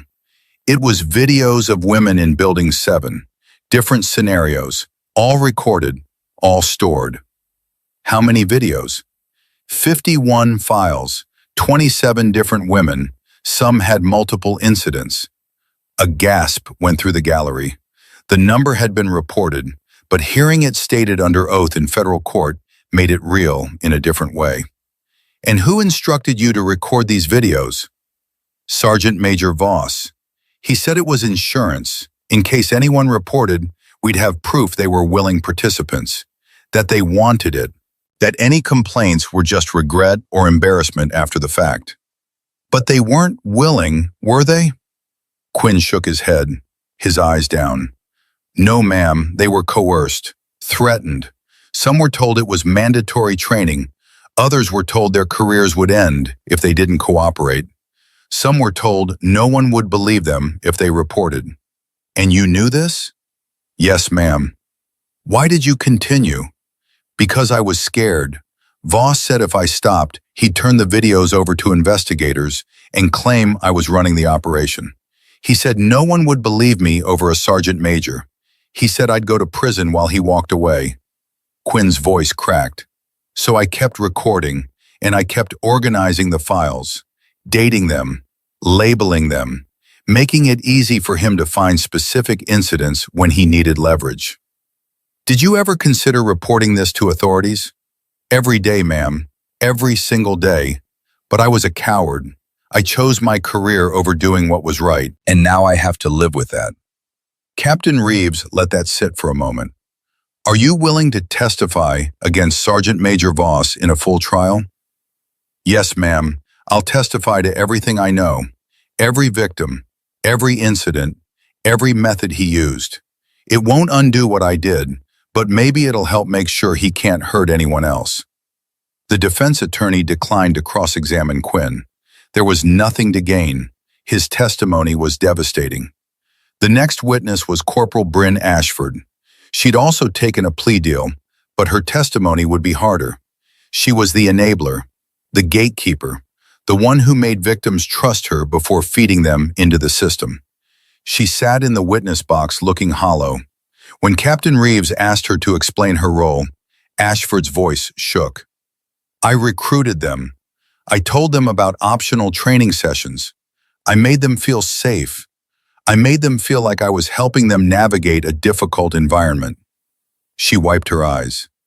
And then I walked them into situations where they'd be victimized, where they'd be recorded, where they'd be threatened into silence. Why did you do it? Because Voss offered me protection, status. He said as long as I helped him, I'd be insulated from the harassment other women faced. I'd be one of the good ones, one of the team. She looked at the gallery where several victims sat. I traded their safety for mine, and I'll regret it for the rest of my life. How many women did you recruit? 9 directly, maybe 6 more indirectly by talking up the training program, making it sound like an opportunity instead of a trap. Did any of them thank you afterward? Ashford's face crumpled. No, because by the time they left Building 7, they knew I'd betrayed them. Some confronted me, asked me how I could do that to another woman. I didn't have an answer then. I still don't. What would you say to them now? That I'm sorry isn't enough. That I own what I did. That I'll spend the rest of my career, if I have one, making sure this never happens to anyone else. Her voice broke. But I know that's not enough either. Nothing I do will ever be enough. Captain Reeves stepped back. No further questions. During a recess, Reese stepped outside for air. The Phoenix heat was different from Fort Braxton. Urban, smelling of concrete and exhaust instead of desert and dust. Several reporters tried to approach, but federal marshals intercepted them. Colonel Garrison found her on the courthouse steps. He'd been sitting in the gallery, watching, supporting. "You did well in there," he said. "I just told the truth, sir. That's what doing well looks like." He stood beside her, both of them looking out at the city. "The base commander called me this morning, wanted to know if you'd consider coming back after this is over. Help implement the new protocols, train the trainers." "What did you tell him?" "That it's your decision, but that you'd probably rather get back to your SEAL team than spend 6 months fixing someone else's broken culture." Reese smiled slightly. "You know me well, sir." "I've been doing this a long time, Lieutenant. I know when someone's built for operations and when they're built for institution building. You're built for operations." He paused. "But I also know that what you did here will have more impact than 100 successful missions. You changed the system. That matters." "Will it stick? The changes?" "Some of them, not all. Institutional culture is like a river. You can redirect it, but you can't stop it completely. There will be other Vosses, other Quinns, other Ashfords." He looked at her. "But there will also be other women who remember that someone fought back, someone documented, someone refused to let predators operate with impunity. That's the legacy you're leaving." Inside, the prosecution rested its case after calling 4 victims to testify. Each one told a similar story. Ashford recruiting them, Building 7, Voss's threats, Quinn filming, the aftermath of shame and fear, and wondering if reporting would make everything worse. Private Ivy Brennan was the most powerful, 22 years old, fresh-faced in a way that made the brutality of what happened to her even more stark. "I was going to kill myself," she said quietly. "No drama, just fact. I had the pills. I had written the note. I was done." She looked at Reese. "Then I heard what Lieutenant Callahan did, what she risked, how she walked into that room knowing what might happen and came out with evidence that destroyed them. And I thought, if she can do that, I can survive this. I can testify. I can fight back." When she finished, there wasn't a dry eye in the courtroom. The defense put up a weak case. Character witnesses for Voss who claimed he was a dedicated soldier. Experts who argued the audio was taken out of context or that Voss's words didn't mean what they clearly meant. None of it landed. The evidence was too overwhelming, the testimony too consistent, the recordings too damning. After 2 days of testimony, Judge Harmon announced her ruling. "I have reviewed all evidence and testimony presented. The audio recording is clear and unambiguous. The video archive is documented and authenticated. The victim's testimony is consistent, credible, and corroborated by physical evidence." She looked at Voss. "I find sufficient cause to bind this case over for court-martial on all charges. Sergeant Major Voss will remain in custody pending trial. Specialist Quinn and Corporal Ashford will be sentenced according to their plea agreements. This hearing is adjourned." The gavel came down. Voss's face went white. His attorney started arguing for bail, but the judge wasn't listening. Marshals escorted Voss out of the courtroom in handcuffs. He kept his head down, refusing to look at anyone, refusing to acknowledge the wreckage of his life. Outside, Sloan Mitchell found Reese on the courthouse steps. "You did good in there. I just told the truth. That's what doing good looks like." She handed Reese a folder. "Your reassignment orders came through. 3 options: recruiting command, policy development, or back to your SEAL team." Reese opened the folder and scanned the options. Then she looked up. "What would you do?" "I'd take the policy job. You've got institutional knowledge now. You know how these systems fail. You could help fix them from the inside." "But that's not what you'd really do, is it?" Sloan smiled. "No, I'd go back to my team, because that's where you belong, and because someone needs to prove that doing the right thing doesn't end your career. Reese closed the folder. Then that's what I'll do. Good. Your team's waiting for you. They've been tracking this case. They're proud of you. Even though I'm going to be known as the SEAL who took down a conspiracy instead of the SEAL who completed the mission. You did complete the mission, just not the one you were assigned, the one you chose. Sloan squeezed her shoulder. Go home, Reese. You've earned it. 8 months after the preliminary hearing, the court-martial concluded. Voss was convicted on 32 counts. The sentence came down on a cold morning in November with snow falling outside Fort Leavenworth. 27 years in military prison. Dishonorable discharge. Forfeiture of all pay and benefits. Lifetime registration as a violent offender. Bowman got 14 years. Quinn got 8.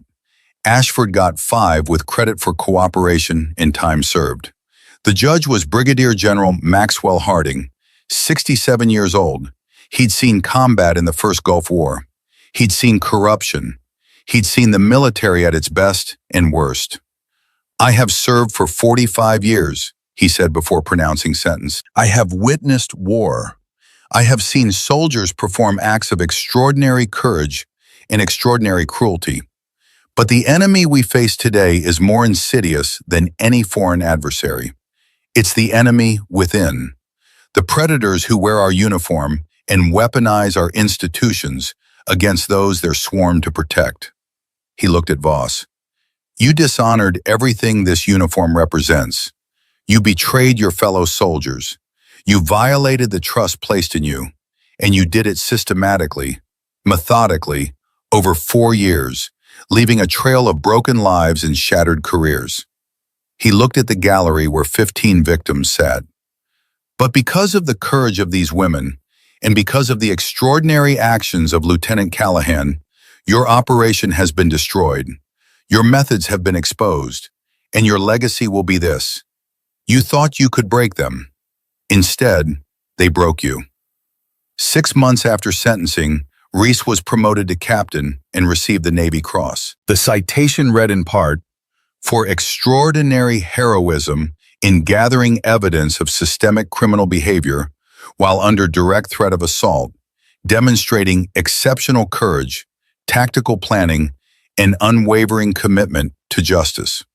The ceremony was at Naval Special Warfare Command in Coronado. Her SEAL team was there. Colonel Garrison flew in from his ranch in Oklahoma. Sloan Mitchell drove up from San Diego. And standing in the back, wearing civilian clothes, were 12 women from Fort Braxton. Survivors, witnesses, warriors in their own right. After the ceremony, Garrison pulled Reese aside. I'm retiring next month. 41 years is enough. You've earned it, sir. Maybe, but I wanted you to know something before I go. He pulled out the dog tag recorder, the one Reese had worn into Building 7. It was mounted now in a small display case with a plaque. I'm donating this to the NCIS Training Academy. It's going to be part of their curriculum on evidence gathering in hostile environments. Your operation is going to be a case study. Reese looked at the dog tag, so small, so unassuming, so powerful. What do you want me to tell them? She asked. The new investigators? Tell them that courage isn't the absence of fear. It's the refusal to let fear make your decisions. Tell them that justice requires evidence, not just good intentions. And tell them that one person, properly prepared and properly supported, can dismantle systems that have existed for years. He handed her the case. This is your legacy, Captain. Not just what you survived, what you prevented. 3 years after Building 7, Reese was Director of SEER Training and Ethics at Naval Special Warfare Command. The program she built trained 200 candidates annually. 43% were women. The culture had changed. Not completely, not perfectly, but measurably. Camera coverage was mandatory and independently monitored. Oversight committees had real authority. Reporting mechanisms were anonymous and protected. And most importantly, predators knew they were being watched. 147 similar cases had been investigated across all military branches in the 3 years since Voss's conviction. Not all resulted in convictions, but all resulted in investigations. All resulted in victims being heard. The dam had broken. The silence was over. Reese was invited to speak at West Point. 800 cadets, future officers, future leaders. She stood on that stage and told them about Building 7, about walking into darkness with nothing but a recording device and the knowledge that someone believed in her. I walked into that room knowing I might be assaulted, might be humiliated, might have my career destroyed, she said. But I also knew that 27 women before me had no one who believed them, no one who fought for them, no one who documented what happened so thoroughly that denial became impossible. A male cadet raised his hand. "Ma'am, Colonel Garrison was 62 when he helped you. About to retire. Why would he risk his career for this?" Reese smiled. "Because that's what real soldiers do. Not just fight enemies outside, but corruption inside. Not just follow orders, but stand up when orders are wrong." She paused. "Colonel Garrison taught me something I'll never forget. Honor isn't never falling. It's standing back up, no matter what, and making sure the next person doesn't have to fall as hard." After the speech, a young female cadet approached. "Ma'am, what if I see something wrong, but I'm scared to report it?" Reese looked at her, really looked at her. This young woman who might face her own Building 7 someday, who might have to make impossible choices between career and conscience. "Fear is normal," Reese said. "The system makes reporting feel more dangerous than silence. But here's what I learned. Silence doesn't protect you. It protects them. The people who abuse power count on you being afraid. Count on you thinking you're alone. Count on you believing that speaking up will destroy your career, while staying quiet will save it." She put her hand on the cadet's shoulder. "But your career is already at risk if you're serving in an environment where misconduct is normalized. So you have a choice. Accept it and hope you survive. Or document it, report it, and make sure the next person doesn't have to make the same choice. What if the system doesn't back me up? Then you make noise until it does. You find allies, you gather evidence, you build a case they can't ignore. You refuse to let them make you the problem when the system is broken." Reese's voice strengthened. "That's not idealism, that's survival. Because the only way to serve honorably is to demand honor from the institution." 10 years after Building 7, Reese Callahan stood in her Pentagon office as Lieutenant Colonel and Deputy Commander of Joint Special Operations Command. 38 years old, 20 years of service, more missions than she could count, more lives saved than she'd ever know. On her wall hung a photograph of Colonel Garrison. He died 2 years earlier at 74. Heart attack on his ranch in Oklahoma. Peaceful, surrounded by family. The funeral had been packed with soldiers he trained and lives he changed.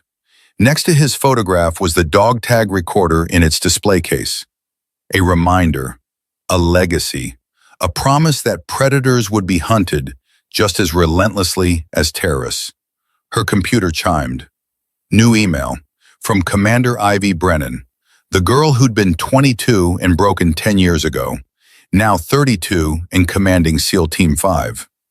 "Ma'am, just completed operation in Syria. 8 hostages rescued, 0 casualties. Been thinking about 10 years ago, about Building 7.